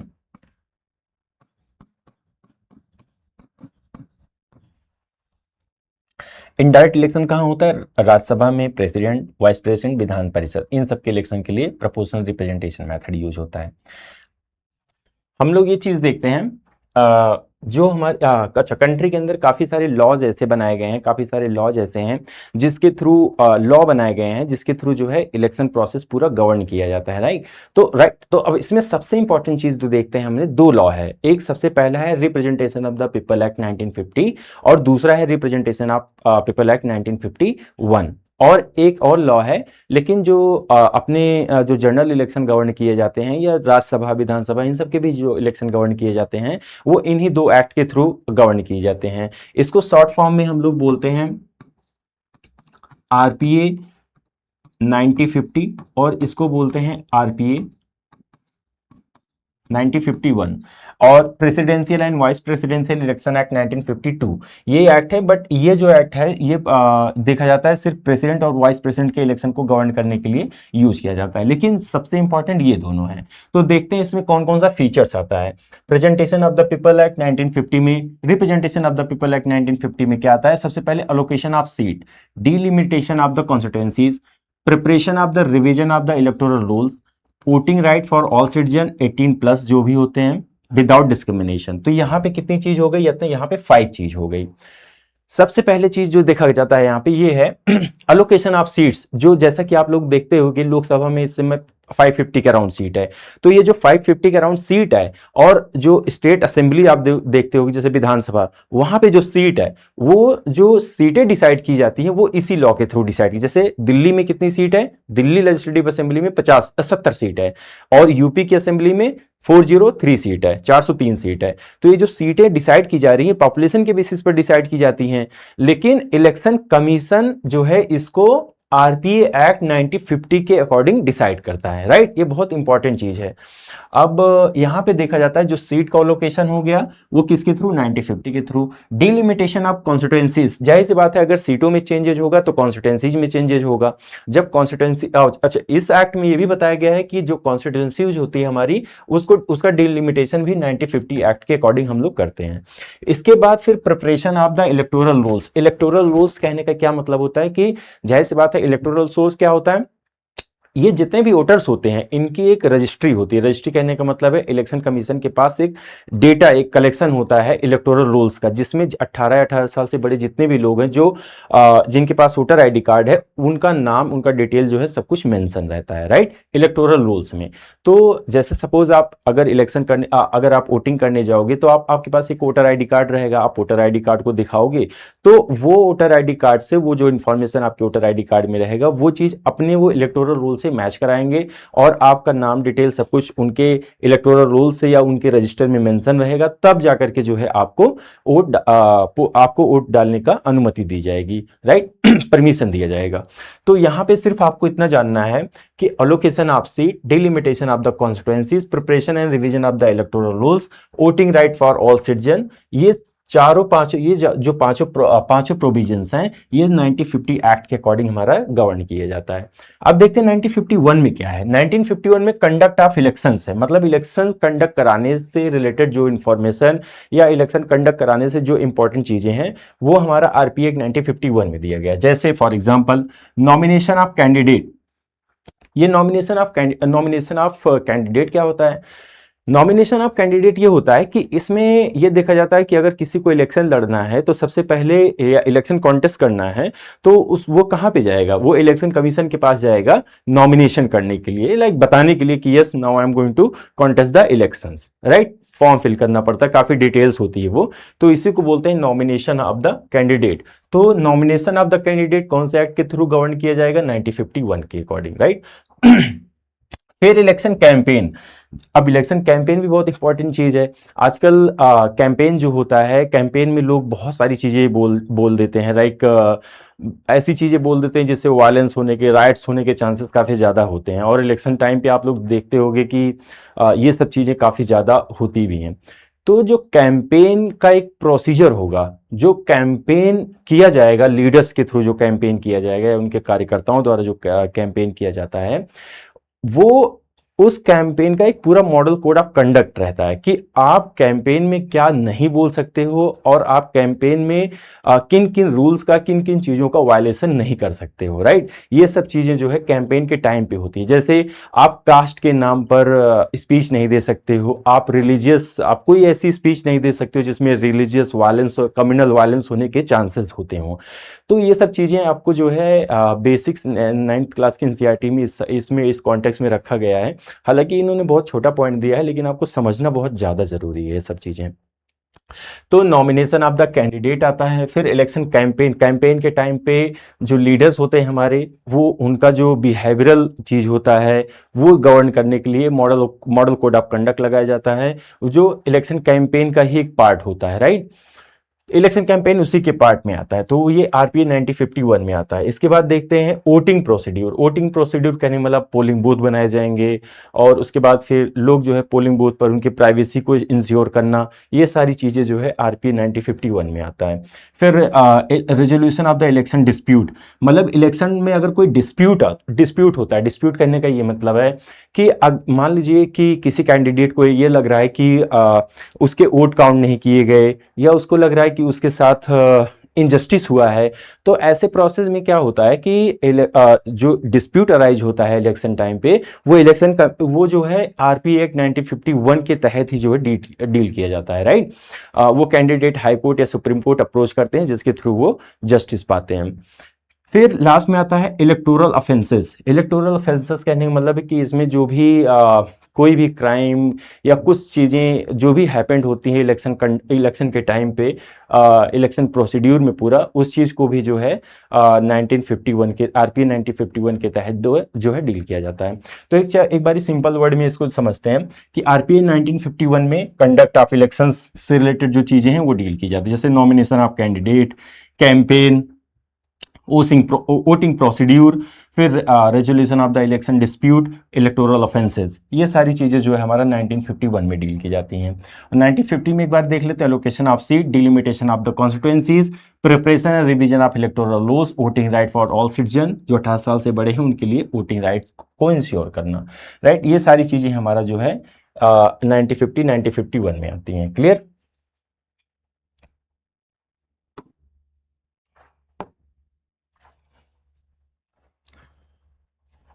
अब देखते हैं कि ये डू यू नो बॉक्स में दिया गया था, आपकी बुक में ही है, electoral offences and corrupt practices. RP 1951 में ये बताया गया है कि ये सारी चीजें, ये 3 प्रोविजंस जो हैं वो करप्ट प्रैक्टिसेस में आएंगी, राइट। तो सबसे पहली चीज क्या है, अगर इसमें any gift offer or promise to a person to make them contest, withdraw, vote, refrain from voting. मतलब इसमें ये दिया गया है कि अगर आपको इस सिंपल बहुत अच्छी चीज दी गई है, इसमें ये दिया गया है कि अगर किसी कैंडिडेट को या किसी भी इंडिविजुअल को कोई गिफ्ट दिया जाए या ऑफर दिया जाए या प्रॉमिस किया जाए कि आप जो है ये गिफ्ट लो और ये गिफ्ट लेने के बाद आप इनको वोट ना करना या इनको वोट कर देना, राइट। ये सारी चीजें किस में आती हैं, ये ऑफेंसेस में आती हैं, ये इलेक्शंस को जो है काफी ज्यादा अफेक्ट करती हैं, राइट। जो जैसा कि आप लोग देखते होंगे इलेक्शन टाइम पे काफ़ी सारी चीज़ें डिस्ट्रीब्यूट होती हैं, या इलेक्शन टाइम पे ये देखा जाता है कि काफ़ी पैसे लोगों को बांटे जाते हैं, काफ़ी ज़्यादा चीज़ें डिस्ट्रीब्यूट की जाती हैं। ये सारा चीज़ इलेक्शन ऑफेंस में आता है, राइट। क्यों? क्योंकि ये सारी चीज़ें जो है कहीं ना कहीं इलेक्शन को अफेक्ट कर रही, इलेक्शन की ट्रांसपेरेंसी को अफेक्ट कर रही होती हैं, राइट। जाहिर सी बात, अगर कोई लीडर्स है, सपोज उसने काम नहीं किया, बिल्कुल 5 साल उसने कोई काम नहीं किया, लेकिन वो पैसे बहुत ज्यादा, करप्शन से बहुत ज्यादा पैसे उसके पास आ गए और इलेक्शन आ गया। इलेक्शन टाइम पे उसने सबको पैसे दे दिए, सबको 10-10 हज़ार, 5-5 हज़ार, 2-2, बहुत पैसे दे दिए सबको। और ऐसे केस में क्या होगा, ऐसे केस में वो जीत जाएगा। तो अब देखो मेरी बात समझो, यहां पे क्या हुआ कि 5 साल जो उसको डेवलपमेंट करना था, जो लोगों का वेलफेयर करना था, वो वेलफेयर नहीं किया। लेकिन लास्ट टाइम पे जो उसको पैसे मिले, उस पैसे से क्या किया, लोगों को डिस्ट्रीब्यूट करके लास्ट टाइम पे उनको मैनिपुलेट करके उनका वोट लेकर के जीत गया, राइट। तो यहां पे क्या हुआ, ये ऑफेंस में आता है, ये इलेक्शन की ट्रांसपेरेंसी को हार्म करता है, ये डेमोक्रेसी को डिग्रेड कर देता है, राइट। ये मतलब काफी ज्यादा सोसाइटी के लिए काफी ज्यादा हार्मफुल होता है, इवन सोसाइटी का एज अ पूर होल डेमोक्रेसी के लिए काफी खराब चीज होती है ये। इसीलिए जो लोग वेल एजुकेटेड होते हैं या जो लोग जो है इलेक्शन चीजों को अच्छे से जानते हैं, समझते हैं, वो ये जानते हैं कि अगर 5 साल में कोई लीडर कंट्री के डेवलपमेंट या वेलफेयर के लिए काम नहीं किया है, तो वो दोबारा जो है मेंबर ऑफ पार्लियामेंट या मेंबर ऑफ लेजिस्लेटिव असेंबली बनने के लायक नहीं है, राइट। तो लोग उसको वोट नहीं करते हैं, भले वो कितना भी गिफ्ट दे दे, कितना भी जो है पैसे दे दे, लोगों को कुछ भी कर दे, राइट। तो ये चीज़ें बहुत इंपॉर्टेंट है जानना जरूरी, कि इस तरीके के जो गिफ्ट होते हैं, ये प्रोमिसेस जो की जाती हैं, वो इलेक्शन ऑफेंसेस में आती हैं, राइट। फिर दूसरी चीज सबसे इंपॉर्टेंट दी गई हुई है कि जो है लोगों से किस लोगों से वोट मांगना, और किस बेसिस पर वोट मांगना, कि वो पर्टिकुलर रिलीजन से हैं, पर्टिकुलर कास्ट से हैं, पर्टिकुलर रेस से हैं, पर्टिकुलर कम्युनिटी से हैं, पर्टिकुलर लैंग्वेज बोलते हैं। जैसे ये बोल दें कि भाई मैं एक कास्ट से हूं, आप भी एक कास्ट से, let's say A is a caste, right. अब जो लीडर्स होते हैं या जो कैंडिडेट होते हैं, वो किस तरीके से मैनिपुलेट करते हैं, वो रिलीजियस लाइन पे लोगों को मोबिलाइज करके जो है वोट लेने की कोशिश करते हैं। ये बोलेंगे कि मैं suppose A is a caste, right. अगर ए कास्ट से कोई बिलोंग कर रहा है लीडर, तो वो अपनी कम्युनिटी जिनका रिलीजन ए होगा, उनसे ज्यादा इंटरेक्ट करने की कोशिश करते हैं, राइट। तो ये क्या है, ये ऑफेंसेस में आता है, इलेक्शन ऑफेंस है ये भी, राइट। फिर इसके साथ देखा जाता है कि कास्ट की, पर्टिकुलर कास्ट से मैं हूं, पर्टिकुलर कास्ट की सोसाइटी जो होगी उसको मैं ज्यादा सपोर्ट करूंगा, उनको इमोशनली मैनिपुलेट करके उनसे जो है वोट गेन करने की कोशिश करूंगा। तो ये सारा क्या है, ये सारा इलेक्शन को काफी ज्यादा हार्म करता है, राइट, काफी ज्यादा हार्मफुल होता है, एज अ होल पूरी डेमोक्रेसी के लिए खराब होता है ये। तो यहाँ पे ये सब बेसिक बेसिक चीजें आपको इसीलिए समझाई जाने की कोशिश की जा रही है कि जो है ये जो है लाइक इनडायरेक्टली लीडर्स बहुत ज्यादा यूज करते हैं ये सारी चीजें, राइट। लेकिन जो और ये सारी चीजें नो डाउट इलेक्शन को डायरेक्टली हार्म करती हैं। तो इसलिए अगर इलेक्शन की ट्रांसपेरेंसी को इंश्योर रखना है, अगर इलेक्शन को फ्री एंड फेयर रखना है, तो इन सब चीजों से बचना बहुत जरूरी है, राइट।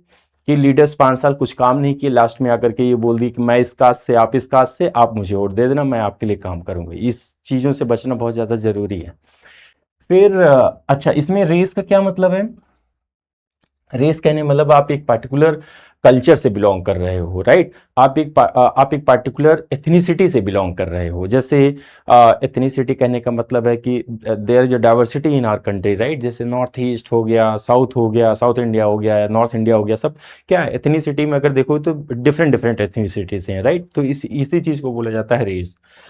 थर्ड है taking assistance from government personnel, gazetted officers, जजेस, magistrate, arm forces, police and exercise office.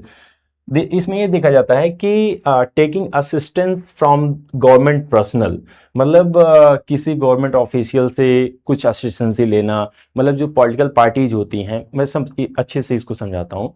जो पॉलिटिकल पार्टीज होती हैं, लास्ट टाइम पे बोला जाता है आप किसी भी गवर्नमेंट ऑफिशियल से कोई अपना पर्सनल काम नहीं करा सकते हो। सपोज मान लो किसी लीडर को रैली ऑर्गेनाइज करना है। अब जब रैली ऑर्गेनाइज करना है तो वो किसकी मदद लेते हैं? जनरली ये देखा जाता है कि वो गवर्नमेंट ऑफिशियल्स की ही मदद लेते हैं, जो ट्रैफिक पुलिस रहता है उसकी मदद लेते हैं, राइट। तो ये चीजें गलत होती हैं इलेक्शन टाइम पे। आप लोगों ने जो अपनी कंट्री के अंदर इमरजेंसी लगाई गई थी, जो इमरजेंसी लगाई गई थी, उसमें कहीं ना कहीं इन्वॉल्वमेंट जो देखा गया था, वो उस समय की प्रधानमंत्री जो हमारी थी, वो उनका इन्वॉल्वमेंट, वो ये देखा गया था कि उन्होंने अपने इलेक्शन में जो है, जो वहाँ के मजिस्ट्रेट थे, मतलब जो अपनी लीडर्स थी, जो 1975 के टाइम पे जो अपनी प्रधानमंत्री थी इंदिरा गांधी जी, उन्होंने अपने इलेक्शंस में जो है किसका इन्वॉल्व किया था? उन्होंने अपने इलेक्शंस में जो है जो गवर्नमेंट ऑफिशियल्स थे उनको इन्वॉल्व किया था, राइट। चाहे रैली हो गई या बहुत सारी चीज़ों में इन्वॉल्व किया था, राइट। आप पढ़ोगे सुप्रीम कोर्ट 12th में आप जाकर के पढ़ोगे तो इन सब चीज़ों पे काफ़ी सारे 1-2 चैप्टर्स है। तो ये गवर्नमेंट ऑफिशियल्स को इलेक्शन के टाइम पे इन्वॉल्व करना अपने पर्सनल असिस्टेंस काम के लिए, ये चीज़ें जो है ऑफेंसेस में आता है, राइट। तो 3 तरीके ऑफेंसेस हैं, ये भी काफ़ी इंपॉर्टेंट है, ये आपके एग्जाम्स में आ भी सकते हैं, तो इसको आप बहुत ध्यान से पढ़ना। फिर आता है आपका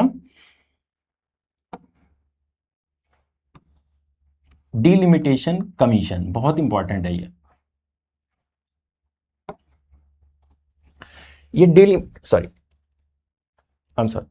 ये डिलिमिटेशन कमीशन क्या है? डिलिमिटेशन कमीशन क्या होती है कि देखते हैं, ये क्या करते हैं, ये जो कॉन्स्टिट्यूएंसीज होती है उसको रिफ्रेम करते हैं और जो सीटें होती हैं उसको फिक्स करते हैं। जैसे फॉर एग्जांपल आप लोगों ने सुना होगा कि जैसे जैसे फॉर एग्जांपल दिल्ली में जो है 70 सीट है लोक असेंबली की और यूपी में 403 सीट है। तो ये डिफरेंट क्यों है? ये पॉपुलेशन के बेसिस पर डिफरेंट है। तो ये जो सीटें डिसाइड की जा रही हैं, ये कौन डिसीजन ले रहा है? इस पे डिलिमिटेशन कमीशन डिसीजन ले रहा है। अब 403 सीट अगर यूपी की असेंबली में है तो जाहिर सी बात है यूपी के अंदर जो कॉन्स्टिट्यूएंसीज होगी वो 403 होंगी, और दिल्ली के अंदर जो कॉन्स्टिट्यूएंसीज हैं वो कितनी है? 70 कॉन्स्टिट्यूएंसीज है असेंबली की। तो डिलिमिटेशन कमीशन केवल असेंबली कॉन्स्टिट्यूएंसीज जो होती है उसको डिसाइड करता है और नंबर ऑफ सीट को डिसाइड करता है, राइट। तो चाहे लोकसभा की कॉन्स्टिट्यूएंसीज हो गई सेंट्रल लेवल पे या स्टेट लेवल पे असेंबली की कॉन्स्टिट्यूएंसीज हो गई। तो यहाँ पे देखा जाता है डिलिमिटेशन का मतलब क्या होता है? Fixing number of seats and territorial boundary of constituencies, Lok Sabha Vidhan Sabha based on population. Simple सा मतलब दिया गया है कि डिलिमिटेशन का मतलब है fixing number of seats, territorial boundary of constituencies of Lok Sabha और विधानसभा। ये बहुत इंपॉर्टेंट है, पहला पॉइंट क्लियर। सेकंड, गोल क्या होता है? To keep seat to the population ratio. वही सेम चीज कि जो सीट होगी वो किस बेसिस पर डिसाइड की जाएगी? पॉपुलेशन के बेसिस पर। थर्ड, अच्छा कौन से आर्टिकल में आता है ये आर्टिकल 82 कॉन्स्टिट्यूशन का जो है, वो आर्टिकल 82 वो इंश्योर करता है जो है डिलिमिटेशन कमीशन बनेगा, जो कि जो है उनका काम रहेगा सीट और टेरिटोरियल बाउंड्री को डिसाइड करना। इसके बाद फिर ये देखा जाता है अभी तक कितने डिलिमिटेशन कमीशन बनाए जा चुके हैं। 1952 में, फिर 1963 पे, 1973 में, 2022 में। जनरली ये देखा जाता है कि जो है 10 साल 15 साल 15 से 20 साल के गैप के बाद जो है ये डिलिमिटेशन कमीशन बनाया जाता है। डिलिमिटेशन कमीशन इसलिए बनाया जाता है, जाहिर सी बात है 18 साल से ज़्यादा लोग जो है वो इलेक्शन में जाहिर सी बात है पॉपुलेशन इंक्रीज हो रही है। जो 20 साल पहले पॉपुलेशन थी, अभी जो पॉपुलेशन है उसमें चेंजेज आया होगा, या तो पॉपुलेशन इंक्रीज हुई होगी या तो पॉपुलेशन डिक्रीज हुई होगी। तो जब पॉपुलेशन डिक्रीज और इंक्रीज हो रही है तो जाहिर सी बात है जो कॉन्स्टिट्यूएंसीज है जो उसमें भी चेंज आ जाएगा, क्योंकि अल्टीमेट जो कॉन्स्टिट्यूएंसीज बनाई जा रही है वो पॉपुलेशन के बेस पर ही तो कॉन्स्टिट्यूएंसीज बनाई जा रही हैं, राइट। जो नंबर ऑफ सीटें डिसाइड की जा रही हैं वो पॉपुलेशन के बेस पर डिसाइड की जा रही हैं। इसलिए जब पॉपुलेशन में चेंज होगा तो डिलिमिटेशन कमीशन आएगा और वो क्या करेगा, वो कॉन्स्टिट्यूएंसीज को रिफ्रेम करेगा, नंबर ऑफ सीट को जो है रिफ्रेम करेगा। कहाँ कहाँ के लिए, लोकसभा इलेक्शन के लिए और विधानसभा इलेक्शन के लिए। क्लियर। कौन से आर्टिकल में आता है ये, आर्टिकल 82 में आता है। और कितने डिलिमिटेशन कमीशन बनाए जा चुके हैं, 4, 1952, 1963, 1973, 2002। क्लियर। नेक्स्ट टॉपिक देखते हैं।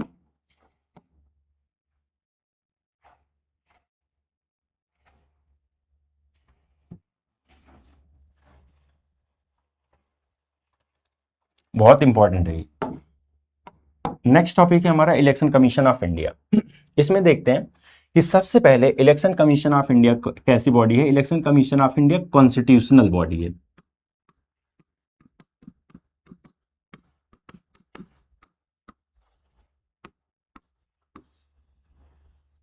ये कॉन्स्टिट्यूशनल बॉडी क्या होती है, जो कॉन्स्टिट्यूशनल बॉडी होती है वो इंडिपेंडेंट अथॉरिटी रहती है। सॉरी, इसमें देखते हैं election commission of India. Election commission of India जो है वो कॉन्स्टिट्यूशनल अथॉरिटी है। मतलब कॉन्स्टिट्यूशनल बॉडी कहने का ही मतलब है, या कॉन्स्टिट्यूशनल इंस्टीट्यूशन, कॉन्स्टिट्यूशनल अथॉरिटी कहने का ही मतलब है कि जो ये बनाया गया है इलेक्शन कमीशन, इसकी जो शक्तियां हैं, शक्तियां कहने मतलब इसकी जो पावर है, जो अथॉरिटी है, वो डायरेक्ट उसका सोर्स क्या है, कॉन्स्टिट्यूशन ऑफ इंडिया सोर्स है। कॉन्स्टिट्यूशन ऑफ इंडिया ने इसको रिकॉग्नाइज किया है कि yes, in our country there should be a election commission of India, right.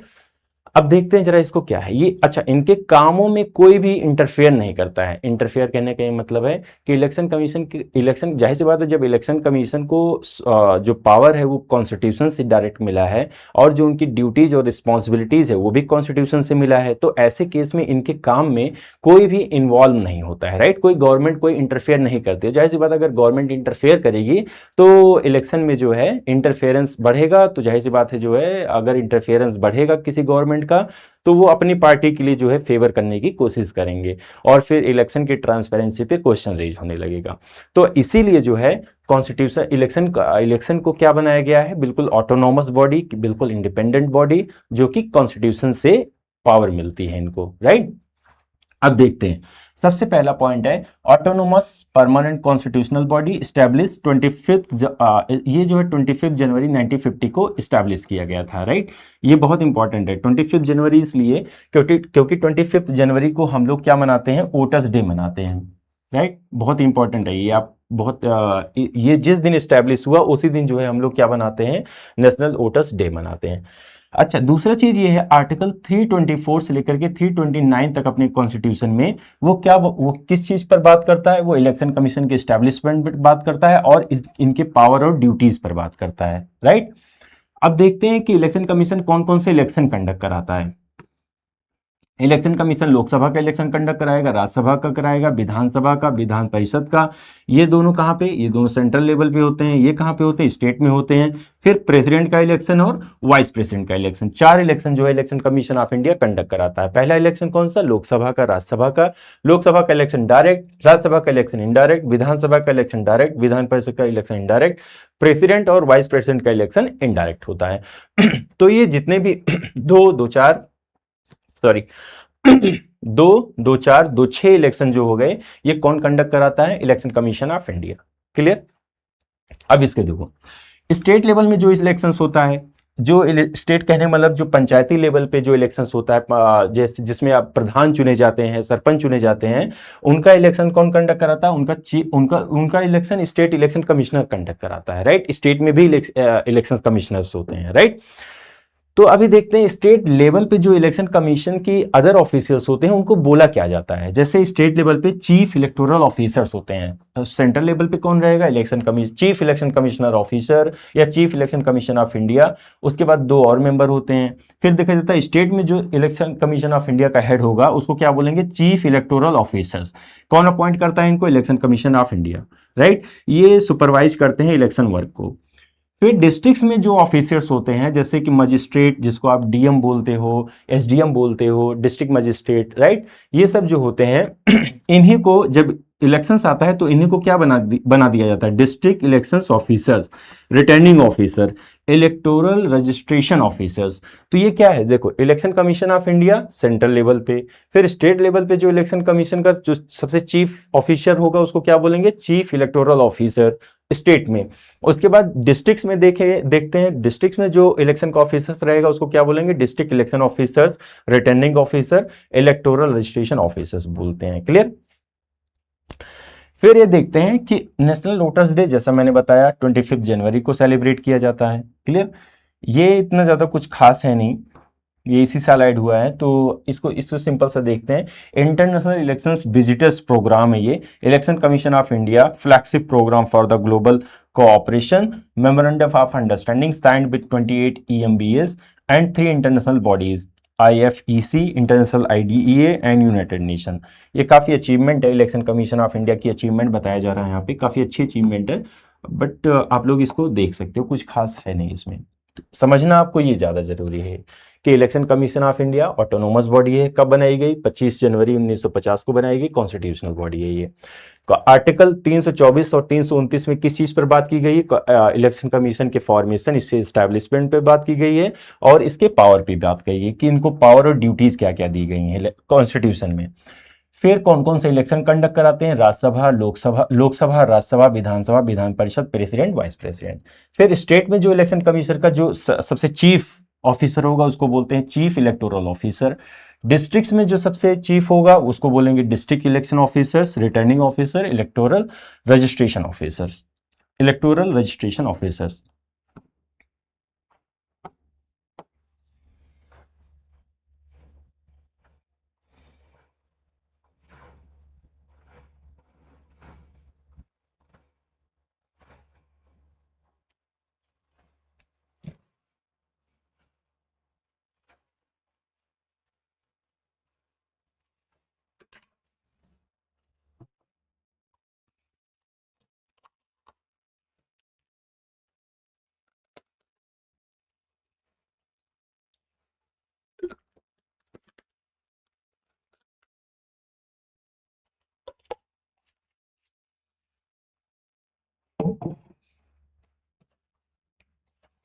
फिर इसके बाद सबसे इंपॉर्टेंट चीज देखते हैं कि इलेक्शन कमीशन ऑफ इंडिया के फंक्शंस क्या होते हैं। सबसे पहले, जैसे कि हम लोगों ने इसको पढ़ भी चुके हैं, सबसे पहला काम होता है कि इलेक्टोरल्स रोल को बनाना।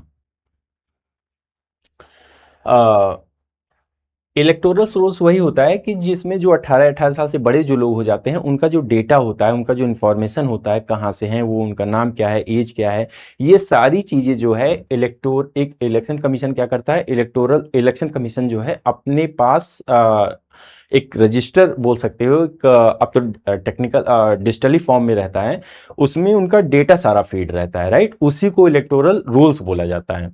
तो सबसे पहला काम, सॉरी, तो सबसे पहला काम जो इलेक्शन कमीशन ऑफ इंडिया का है वो इलेक्टोरल रोल्स को प्रिपेयर करना। Send enumerator sends enumerator to collect electoral data, prepare constituencies, polling station wise polls, only listed name can vote.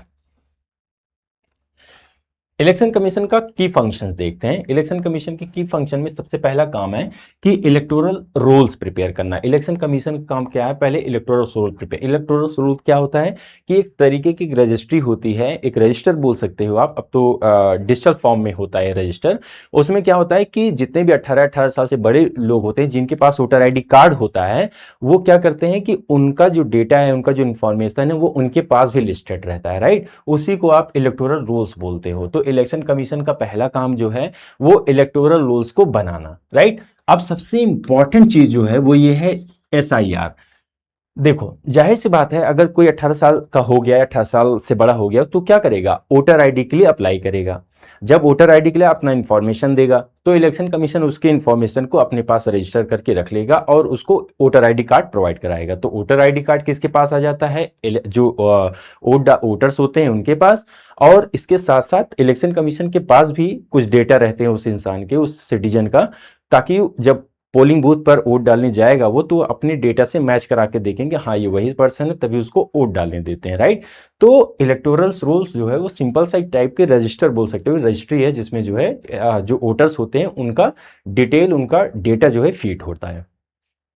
अच्छा, सबसे अच्छा ये भी चेंज होता रहता है। चेंज करने का ये मतलब है कि जाहिर सी बात है, जब 10 साल 20 साल में जो है पॉपुलेशन चेंज हो रही है, कि अब पॉपुलेशन के बेसिस पर सीटें डिसाइड होती हैं, तो जाहिर सी बात है कि जो है इलेक्टोरल रोल भी चेंज होगा। मतलब उसको क्या किया जाएगा, उसका एसआईआर होता है, स्पेशल इंटेंसिव रिवीजन। इसका मतलब ये होता है कि उस डेटा को या उस रजिस्ट्री को जो है चेक किया जाता है कि कितने ऐसे इसमें वोटर्स हैं जिनकी डेथ हो चुकी है, या कितने ऐसे हैं जो माइग्रेट कर चुके हैं, दूसरी कंट्री में जाके बस गए हैं, या कितने ऐसे हैं जो इसमें नए इंक्लूड हुए हैं, राइट। तो उसी को बोलते हैं special intensive revision, right. SIR उसका नाम होता है। जैसे अभी आजकल इस साल लास्ट 1 सालों से कंट्री के अंदर एसआईआर चल रहा है, राइट। दिल्ली में भी कुछ दिन पहले हुआ था, यूपी में कुछ दिन पहले हुआ था, तो आप लोगों ने सुना होगा इसमें 1 लाख लोगों का नाम कट गया, राइट। तो इसमें जनरली ये देखा जाता है जो लोग माइग्रेट कर गए हैं, जो कभी यहाँ थे, उनके पास वोटर आईडी था और उन्होंने वोट भी किया था, लेकिन उसके बाद क्या हुआ कि वो कहीं फॉरेन दूसरी कंट्री में जाकर के बस गए, राइट। तो क्या जब दोबारा इलेक्टोरल रोल्स प्रिपेयर किया इलेक्शन कमीशन ने तो जैसे उनका नाम हटा देती है, राइट। तो उसी को बोलते हैं स्पेशल इंटेंसिव रिवीजन। ये सिर्फ जो है इलेक्टोरल रोल्स का क्या है, अपडेट है, वेरीफाई करेक्ट रोल्स। अब जैसे किसी किसी का नाम गलत रहता है, किसी का एड्रेस गलत रहता है, तो वो सब कुछ जो है स्पेशल इंटेंसिव रिवीजन में ठीक किया जाता है, राइट। तो सबसे पहला फंक्शन है इलेक्शन कमीशन का इलेक्टोरल रोल को प्रिपेयर करना। दूसरा फंक्शन, और इलेक्टोरल रोल को प्रिपेयर करने के लिए election commission of India special intensive revision कराती है। सेकेंड चीज, decide schedule and date for of election. दूसरा सबसे इंपॉर्टेंट चीज है कि इलेक्शन का जो डेट डिसाइड किया जाता है, जो पूरा शेड्यूल होता है, राइट। जैसे जैसे सबसे पहले देखा जाता है इलेक्शन कब होगा, लाइक इलेक्शन डेट अनाउंस होगी कि पोलिंग कब होगा, कैंपेन कब किया जाएगा, काउंटिंग कब होगी वोट की, उसके बाद फिर विनर कब डिक्लेयर किया जाएगा। ये सारी चीज़ों का जो डेट डिसाइड करता है वो इलेक्शन कमीशन ऑफ इंडिया करता है। तो पहली चीज़ इलेक्टोरल रोल बनाना, दूसरा चीज़ डेट एंड शेड्यूल प्रिपेयर करना, बताना, मतलब डिसाइड करना। सेकंड, जो पॉलिटिकल पार्टीज होती हैं उन पॉलिटिकल पार्टी को रजिस्टर करना, और इसके साथ साथ ये देखा जाता है उन पॉलिटिकल पार्टीज का जो सिंबल पार्टीज को मिलता है वो भी इलेक्शन कमीशन ऑफ इंडिया देता है। जैसे आप लोग सुने होंगे बीजेपी, बीजेपी का पॉलिटिकल सिंबल क्या है, कमल, लोटस बोलते हो। फिर आप लोग सुना होगा कांग्रेस, कांग्रेस पॉलिटिकल पार्टी का क्या नाम है, सॉरी क्या सिंबल है, हाथ का पंजा, राइट। ये सब क्या है, ये सब सिंबल्स होते हैं, राइट।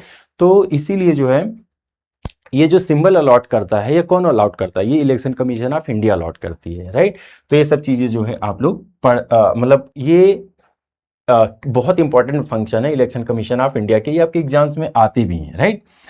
अच्छा, रजिस्ट्रेशन को लेकर के कोई भी इश्यूज जब क्रिएट होता है, कोई प्रॉब्लम क्रिएट होती है, तो इलेक्शन कमीशन ऑफ इंडिया ही उस पर डिसीजन लेता है, राइट।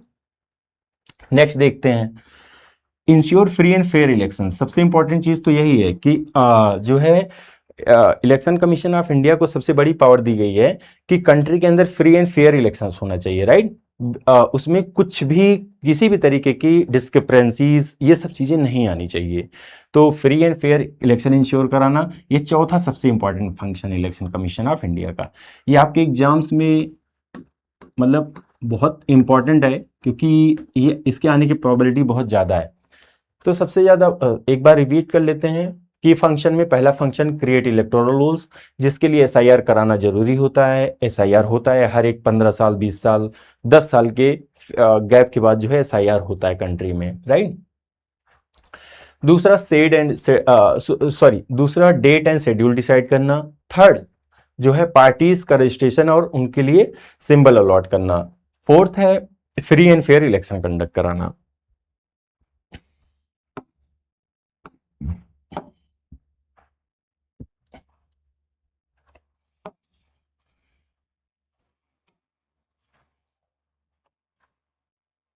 अच्छा, एक और चीज़ है कि इलेक्शन कमीशन ऑफ इंडिया जो है वो इलेक्शन कमीशन ऑफ इंडिया ने बहुत सारी डिजिटल इनिशिएटिव लिया है। डिजिटल इनिशिएटिव कहने का ये मतलब है कि इन्होंने कुछ ऐप स्टार्ट किए, कुछ डिजिटली इन्होंने कुछ स्टेप लिया है, जिसकी वजह से जो इलेक्शन प्रोसेस है उसको काफ़ी ज़्यादा अच्छा और काफ़ी थोड़ा सा फास्ट और काफ़ी ज़्यादा मोर इफेक्टिव बनाया जाने के लिए किया है, राइट। तो उसमें सबसे पहले देखते हैं पहला क्या है। सबसे पहले तो इन्होंने हेल्पलाइन नंबर बनाया, हेल्पलाइन ऐप बनाया, जिसके थ्रू क्या होता है, रजिस्ट्रेशन किया जाए, ट्रांसपोजिशन किया जा सके, वेरिफिकेशन किया जा सके, राइट, और इन्फॉर्मेशन कोई गेन की जा सके। फिर उसमें सबसे पहले आता है सक्षम ऐप। सक्षम ऐप क्या करता है, ये क्या करता है, as voters ID registration of persons with disabilities. फिर सी विजिल ऐप है। सी विजिल ऐप क्या करता है, ये आपका क्या, voters report medical model code of conduct violation instantly flying squads act via auto location. ये सारी चीज़ें, ई सुविधा ऐप क्या करता है, ये कैंडिडेट और पार्टीज के लिए होता है, नॉमिनेशन ऑफ फॉर्म, परमिशन, ये सब चीज़ें होती है, राइट। ये सुगम ऐप, ये भी वेब ऐप है to manage requisition vehicle for the election duties, right. तो ये सारी चीज़ें जो है आपके एग्जाम्स में पूछी जा सकती है। ईटीपीबीएस क्या है, electronically transmitted postal ballot system. ये जो सर्विस में रहते हैं, जैसे सपोज मान लो कोई इंसान आर्मी में है तो अपने घर से दूर रहता है, तो किसके थ्रू वोट कर सकता है, ईटीपीबीएस के थ्रू वोट कर सकता है। ये सब ऐप है, राइट, ये सब डिजिटली ऐप है। तो इसको आप वन बाय वन जो है देख सकते हो, इसमें कुछ खास है नहीं।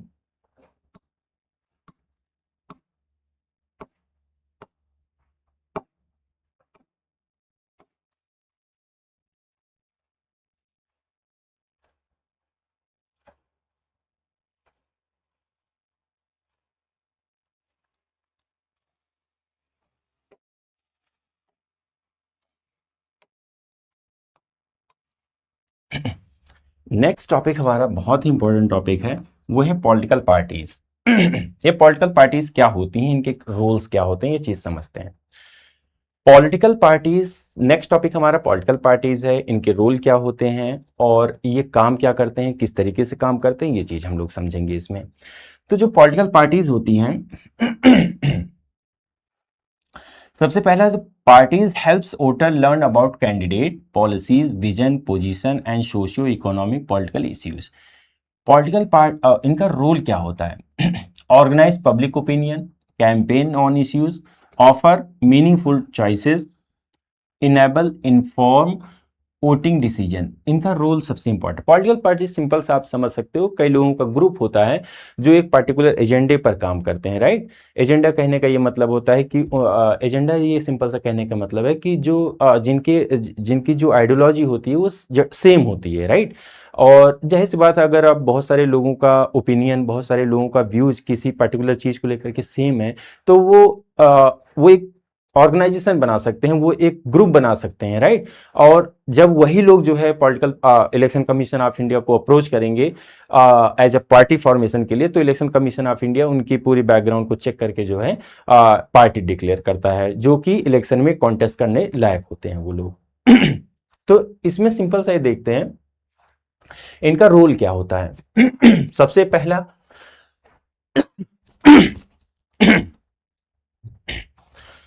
सबसे पहला जो रोल है इलेक्शन कमीशन पॉलिटिकल पार्टीज का, वो organise public opinion. Political parties generally क्या, पॉलिटिकल, हेलो,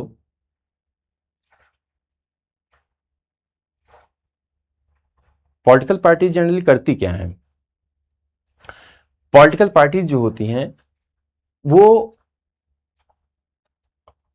पब्लिक का जो ओपिनियन रहता है, जो सोसाइटी में डिमांड जिस चीज की ज्यादा रहती है, उस चीज को जो है ये लोग रेज करते हैं, उस क्वेश्चंस को रेज करते हैं, राइट।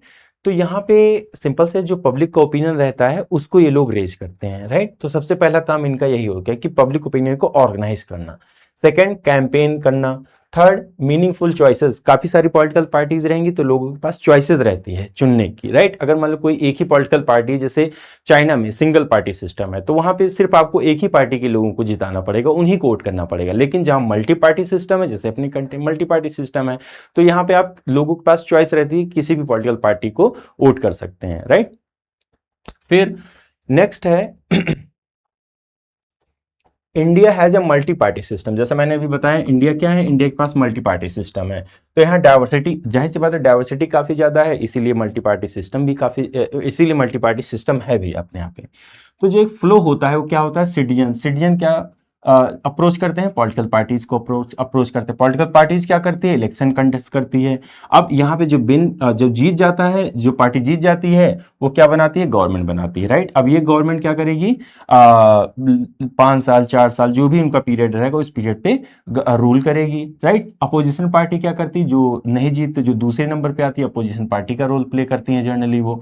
ये जो है इंश्योर अकाउंटेबिलिटी इंश्योर करती है किसके थ्रू, डिबेट के थ्रू। आप लोगों ने लोकसभा राज्यसभा में सुना होगा, या जब इनके सेशन चलते हैं तो काफ़ी ज़्यादा जो है लाइक आप सोशल मीडिया वगैरह पे काफ़ी ज़्यादा जो है आप लोग देखते होंगे कि अपोजिशन क्वेश्चन कर रही है लीडर्स से। कभी ये होता है कि लीडर्स लोकसभा से वॉकआउट कर जाते हैं, कभी अपोजिशन वॉकआउट कर जाती है, प्रोटेस्ट बहुत ज़्यादा चलता रहता है, डिबेट बहुत ज़्यादा चलती रहती है, राइट। तो ये सब क्या है, वो अपोजिशन जो है क्वेश्चंस पूछती है गवर्नमेंट से और गवर्नमेंट आंसर्स देती है। तो ये क्या है, ये अकाउंटेबिलिटी शो होती है इसके थ्रू गवर्नमेंट की, राइट। तो ये काम जो है पॉलिटिकल पार्टीज ही करती हैं।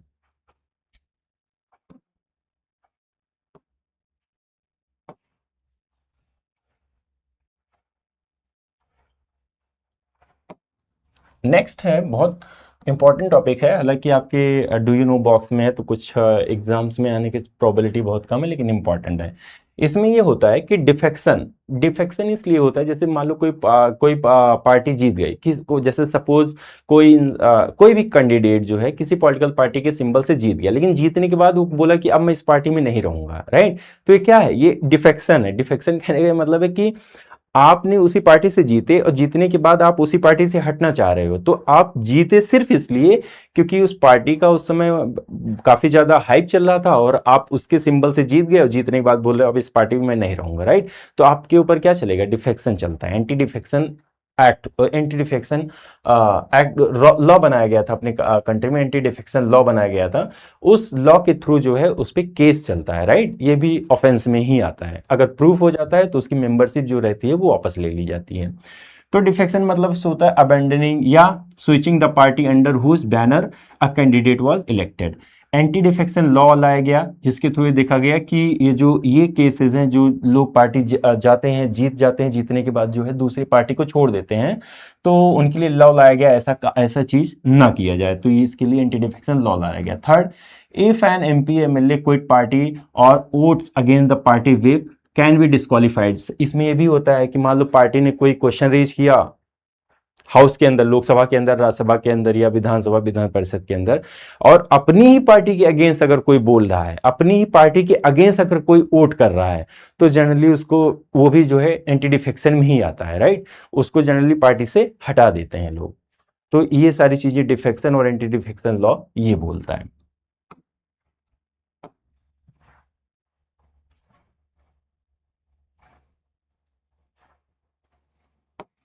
नेक्स्ट बहुत इंपॉर्टेंट चीज है हमारा, नेक्स्ट ये है कि नेशनल पार्टी और स्टेट पार्टी। नेशनल पार्टी कौन सी होगी, स्टेट पार्टी कौन सी होगी, इनका रिकॉग्निशन बहुत इंपॉर्टेंट है। ये आपके एग्जाम्स में आ भी सकता है, दूसरा ऐसे क्वेश्चन आते भी हैं।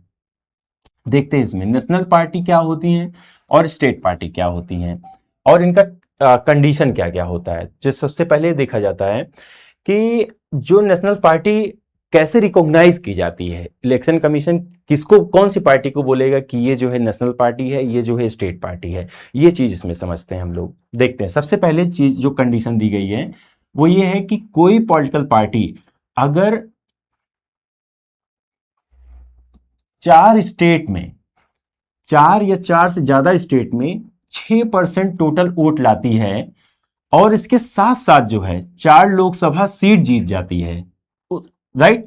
सबसे पहला कंडीशन ये है कि अगर कोई पॉलिटिकल पार्टी 4 या 4 स्टेट से ज्यादा जो वोट हुआ है उसमें 6% वैलिड वोट ले आए, इसके साथ साथ जो है लोकसभा की 4 सीटें भी उसके पास हो, राइट, तो वो नेशनल पार्टी डिक्लेयर की जा सकती है। पहला कंडीशन क्या है नेशनल पार्टी डिक्लेयर करने के लिए, नेशनल पार्टी डिक्लेयर करने के लिए ये है कि कोई पॉलिटिकल पार्टी 4 या 4 स्टेटों में जो वोट हुआ है उस टोटल वोट का 6% वोट उसको मिले, वैलिड वोट 6% या 6% से ज्यादा उसको मिले। इसके साथ साथ लोकसभा में उसकी कितनी सीट होनी चाहिए? 4। तो ये नेशनल पार्टी रिकॉग्नाइज करने के लिए पहली कंडीशन है, राइट। सेकंड कंडीशन ये देखी जाती है कि जो पार्टी, अगर नेशनल पार्टी अगर डिक्लेयर की गई, वो पार्टी, मतलब ये दूसरी कंडीशन है। पहला तो ये हो गया, इसके बीच में आप और लगा सकते हो, इसमें भी आप और लगा सकते हो।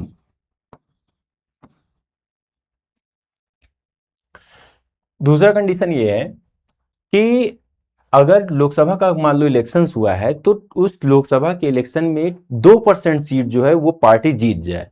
जैसे जैसे हम लोग देखते हैं, मान लो 550 मैंने बोला था, तो 550 का 2% कितना होगा? 11। तो 11 और 12, 11 या सॉरी,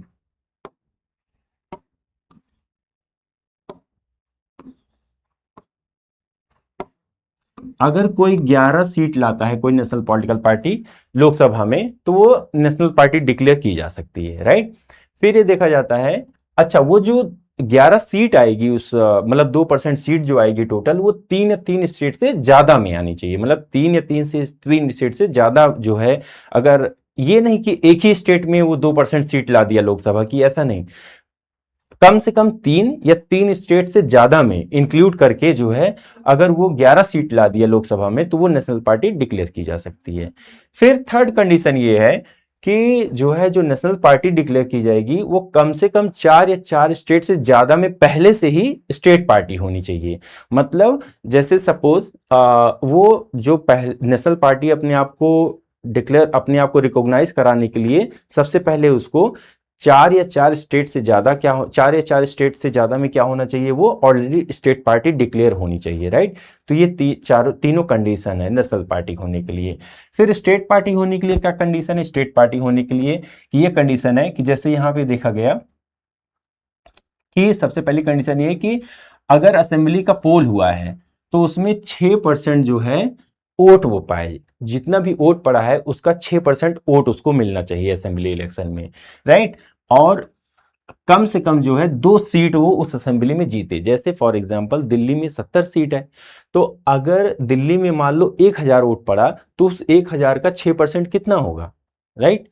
तो वो चीज देखते हैं 60, उसको जो है 60 वोट मिलने चाहिए। इसके साथ साथ कम से कम 2 सीट भी जीते, 70 में 2 सीट भी उसको जीतना चाहिए, राइट।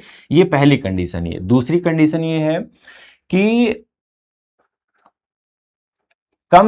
इसकी ये है कि किसी स्टेट से वो 6% या 6% से ज्यादा जो है लोकसभा के इलेक्शन में वोट पा जाए। इसके साथ साथ जो है वो एक लोकसभा सीट भी जीत जाए, राइट।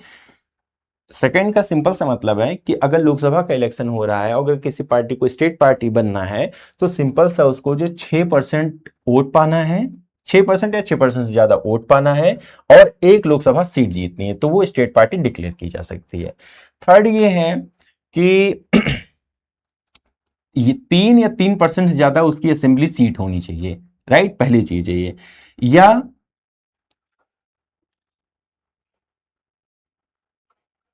3% ज्यादा असेंबली सीट होनी चाहिए, या और लगा करके इन्होंने बोला एक लोकसभा सीट होनी चाहिए पर 25 सीट अलॉटेड, और 8% ज्यादा वैलिड वोट जो है स्टेट में उसे मिलना चाहिए।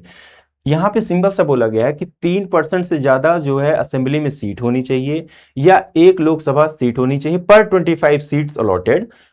तीसरी कंडीशन ये है कि 8% से ज्यादा वैलिड वोट स्टेट में उसको मिले हों, राइट। ये सारी तीनों कंडीशन स्टेट पार्टी होने के लिए है। Clear?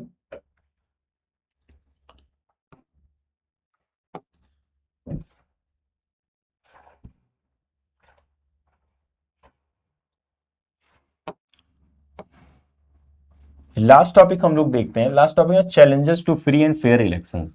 Free and fair elections कराने के लिए कंट्री में चैलेंजेस कौन कौन से हैं? पहला चैलेंज जो देखा जाता है वो मिस इन्फॉर्मेशन का है, फेक न्यूज का है, इंटिमिडेशन का है, राइट।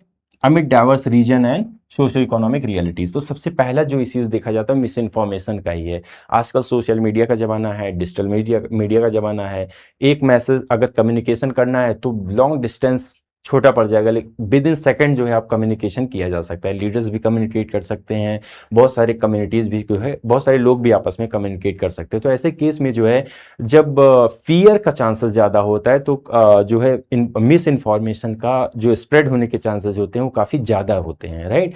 तो जाहिर सी बात है, इलेक्शन का टाइम आता है तो काफ़ी हाइप मूवमेंट रहता है, लोग जो है आपस में व्यस्त रहते हैं और हर कोई जो है जो कैंडिडेट होते हैं वो जीतने के लिए कुछ भी करने की कोशिश करते हैं, राइट। तो ऐसे केस में कभी कभी मिस इन्फॉर्मेशन स्प्रेड कराई जाती है, राइट, पार्टीज़ के थ्रू, कैंडिडेट के थ्रू। तो ये सब चीज़ें जो है बहुत आजकल सोशल मीडिया के थ्रू जो है स्प्रेड कराने के चांसेस काफ़ी ज़्यादा रहते हैं। तो सबसे बड़ा चैलेंज जो है वो मिस इन्फॉर्मेशन ही है, फेक न्यूज़ है, इंटिमिडेशन है, ये सारी चीज़ें हैं।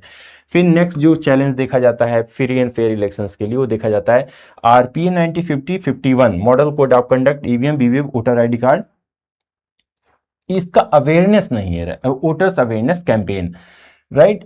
मतलब इन सब चीज़ों का जो अवेयरनेस है लोगों में वो थोड़ा सा कम है। तो कम अवेयरनेस होना भी अपने आप में फ्री फेयर इलेक्शन कराने का सबसे बड़ा इश्यूज है। Next, constant vigilance plus active citizen participation more is representative and robust democracy. जाहिर सी बात है ये इश्यूज नहीं है, यहाँ पे ये दिया गया है कि अगर हमारे सिटीजन पार्टिसिपेट करेंगे इलेक्शन में ज़्यादा और विजिलेंसी अच्छी रहेगी, और तो अगर विजिलेंसी अच्छी रहेगी, लोग ज़्यादा एजुकेटेड रहेंगे, तो जाहिर सी बात है कि हमारी जो डेमोक्रेसी रहेगी वो ज़्यादा रोबस्ट रहेगी, ज़्यादा स्ट्रांग रहेगी और ज़्यादा पावरफुल, ज़्यादा इम्पैक्टफुल भी रहेगी।